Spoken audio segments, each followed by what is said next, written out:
বাংলাদেশের প্রান্তে প্রান্তে ঘুরে ঘুরে আমি দেখেছি 11 দলীয় এই নির্বাচনী ঐক্যের পক্ষে বাংলাদেশে এক ঐতিহাসিক গণজোয়ার সৃষ্টি হয়েছে। মানুষ পরিবর্তন চায়।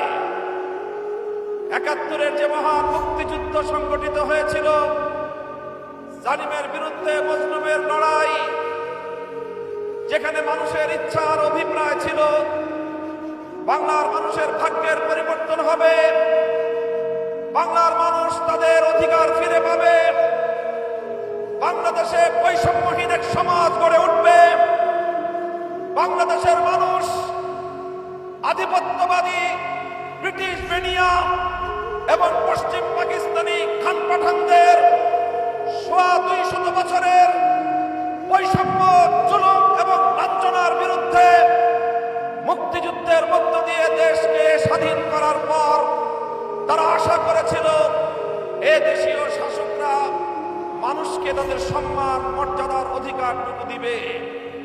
কিন্তু দুর্ভাগ্যজনকভাবে 71-এর মুক্তিযুদ্ধের পরবর্তী 72 থেকে 24 সাল পর্যন্ত বাংলাদেশের কায়েমি স্বার্থবাদী রাজনৈতিক গোষ্ঠীগুলো শাসনের নামে শোষণ করেছে। মানুষের উপর তারা তাদের জমিদারি প্রভাব বিস্তার করার চেষ্টা করেছে। তারা বাংলার মানুষের অধিকার খর্ব করে, ক্ষুণ্ণ করে বাংলাদেশে গুন্ডামি আর সন্ত্রাসের রাজনীতি বাস্তবায়ন করেছে। তাই বাংলার মানুষ আবার 2024 সালে জেগে উঠল। 24 সালে জেগে উঠল প্রতিটি শিক্ষাঙ্গন থেকে ছাত্র জনতা, স্কুল থেকে আমার ছেলেরা বেরিয়ে আসলো, কলেজ থেকে আমার সন্তানরা বেরিয়ে আসলো, বিশ্ববিদ্যালয়গুলো থেকে আমাদের ছেলেমেয়েরা বের হয়ে আসলো।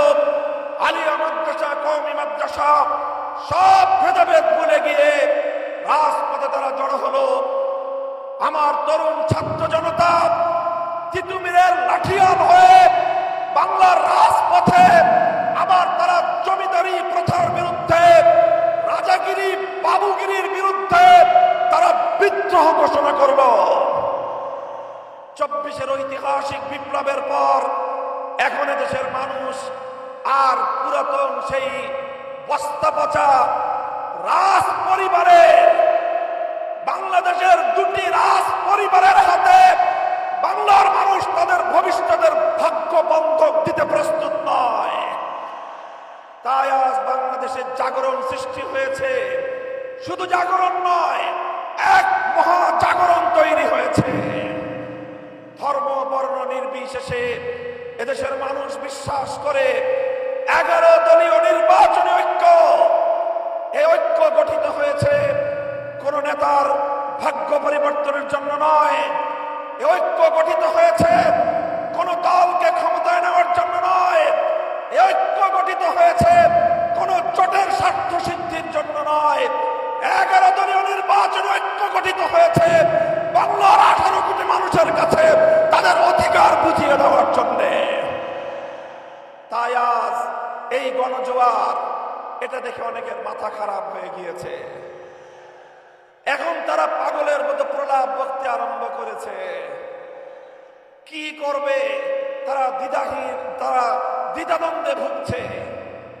কখনো তারা প্রকাশ্যে বলে গণভোটে হা ব্যালটে ভোট দেওয়ার জন্য, আবার তলে তলে বলে না ব্যালটে ভোট দেওয়ার জন্য।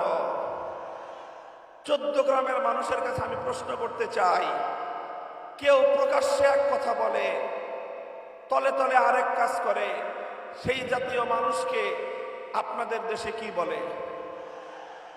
জোরে বলেন, কি বলে? 24-এর বিপ্লব পরবর্তী বাংলার মাটিতে দাঁড়িয়ে বলতে চাই, আর কোন মুনাফিক গোষ্ঠী বাংলাদেশ শাসন করতে পারবে না। বাংলার মানুষ সেটা মেনে নেবে না। এরপরে শুরু করলো আরেক ভয়ঙ্কর সন্ত্রাসী কার্যকলাপ। তারা ভীত সন্ত্রস্ত হয়ে, তারা গণজাগরণে নিজেদের নিশ্চিত পরাজয় দেখতে পেয়ে ইতিহাসের ঘৃণ্যতম বর্বর এক পন্থা অবলম্বন শুরু করলো। আমার মায়েরা, আমার বোনেরা, আমার মেয়েরা, তারা জনগণের পক্ষে নির্বাচনের ক্যাম্পেইন করার জন্য নির্বাচনের দাওয়াতি কার্যক্রমে মানুষের দুয়ারে দুয়ারে যাচ্ছে। এখন তারা বীরু কাপুরুষের মতো আমাদের নারী সমাজের গায়ে হাত তুলবার মতো দুঃসাহসিকতা এবং ঘৃণ্য কাজ করছে তারা। আমি ব্যক্তিগতভাবে একটা কথা বলি, আমি বলে যাই, যদি কেউ আমার মায়ের কোনো গায়ে হাত তোলার চেষ্টা করে, যদি কেউ আমার কোনো বোনের দিকে চোখ তুলিয়ে চোখ বড় করে তাদের দিকে ভিন্ন দৃষ্টিতে তাকাবার দুঃসাহস দেখায়, কেউ যদি আমার কোনো মেয়ের ইজ্জতের হিজাব নিয়ে টানাটানি করার চেষ্টা করে, আমি বলে যাই, সে হাত ভেঙে গুড়িয়ে দেবেন, সে চোখ উপড়ে ফেলবেন। মায়ের ইজ্জত রক্ষা করার জন্যে, বোনের ইজ্জত রক্ষা করার জন্যে আমি বলি, আমি কোন আইন মানব না, আমি বিদ্রোহ করব। গোটা বাংলাদেশে আগুন জ্বলবে, আগুন। খবরদার, হুঁশিয়ার করে দে, যদি নারী সমাজের গায়ে হাত তোলা হয়, তাদেরকে যদি অসম্মান করা হয়, যে আগুন জ্বলবে সে আগুন নিভানোর ক্ষমতা কারো হবে না। আপনারা নির্বিঘ্নে নির্বাচনী প্রচারণা কার্যক্রম পরিচালনা করবেন ইনশাআল্লাহ। 14 গ্রাম থেকে আমাদের জাতীয় নেতা ডক্টর সৈয়দ আব্দুল্লাহ মোহাম্মদ তাহের সাহেব বিপুল ভোটে দাঁড়িপাল্লায় বিজয়ী হবে। তার বিজয় কেউ ঠেকিয়ে রাখতে পারবে না ইনশাআল্লাহ। আপনারা ভোট দিবেন, ভোট দিয়ে ভোট পাহারাদারি করবেন। কেউ যদি ভোট চুরি করতে আসে, সেই চোরদেরকে প্রতিহত করার জন্য প্রস্তুত থাকতে হবে। থাকবেন তো ইনশাআল্লাহ? গণভোটে, হ্যাঁ ব্যালটে ভোট দিয়ে পরিবর্তনকে চূড়ান্তভাবে নিশ্চিত করতে হবে। মনে রাখবেন, ১৫০০ শহীদ, ৩০,০০০-এর বেশি জুলাই যোদ্ধা যারা পঙ্গুত্ব বরণ করে আজ জুলাই বিপ্লবের সাক্ষী হয়ে বাংলাদেশে তারা ধুকে ধুকে প্রতীক্ষা করছে একটি পরিবর্তনের।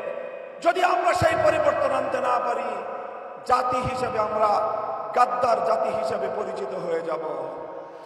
তাই জুলাই যোদ্ধাদের তাদের যুদ্ধের প্রতি সম্মান জানিয়ে, ১৫০ সহস্রাধিক মায়ের কোল খালি করা বীর শহীদদের শাহাদাতের প্রতি শ্রদ্ধা জানিয়ে আমি বলতে চাই, গণভোটে হাকে জয়যুক্ত করতে হবে। 11 দলীয় প্রার্থী যারা যেখানে আছেন, দাঁড়িপাল্লা, শাপলাকলি, রিকশা, দেয়ালঘড়ি সহ 11 দলীয় জোটের সকল প্রার্থীর পক্ষে সকল ভেদাভেদের ঊর্ধ্বে উঠে দেশপ্রেম, ইমানের দাবিতে ঐক্যবদ্ধভাবে বাংলাদেশকে জয়যুক্ত করতে হবে। প্রস্তুত থাকবেন তো ইনশাআল্লাহ? আমাদের বিজয় নিশ্চিত ইনশাআল্লাহ। নাসরুম মিনাল্লাহি ওয়া ফাতহুন করিব।